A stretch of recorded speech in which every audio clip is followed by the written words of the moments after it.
Was there any Yeah. lessons that you learned for people listening? Because I know you flipped a property in Jersey too, and Oh yeah, we did I do that. think just like jujitsu, just like fighting, just like wrestling, to the naked eye, it's like, I go in there, I train, and everything's great. But there's like these lessons that you learn from actually Oh, being in the cage. What are some lessons you learned from going through the process of flipping a property? I did everything wrong, as you could imagine on your first flip.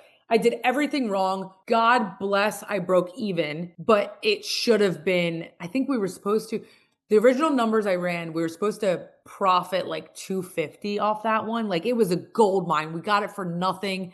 We were supposed to put 100K into it, and it was in a lake community. It was so perfect, and I did every single thing wrong. Yeah, lessons, so many of them. First being, know your market, know which properties need quartz countertops and which ones need Formica. Like there's a difference, and I think that we acted like we were designing a home in like, a catalog for, we did the high end everything. Probably didn't need it. Probably could have gotten away with doing things a little bit less expensive, like, like butcher block countertops or something cool that would have worked for the lake community, been less expensive. The other thing is the most important thing about flipping, and you're so far ahead of the rest if you have this, people to work. If you have a good contractor, a good plumber, a good electrician, and by good, I mean shows up on time, does what they say they're going to do, and has fair pricing. And I'll even like bend on the fair pricing if they're a little more expensive, but they show up on time and do what they say they're going to do, you're going to save money in the long run.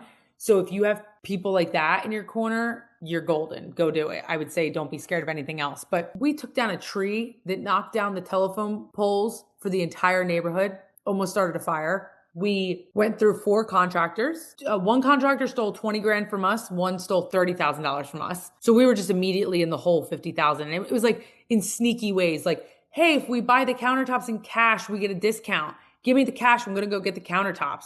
Never heard from him again. Hey, all the plumbing work you had done, it was done incorrectly. It needs this kind of piping, not that kind of piping, because they were scrap metaling my copper piping that we just put in. I mean, like, you name it, we did it. And I loved every second of it.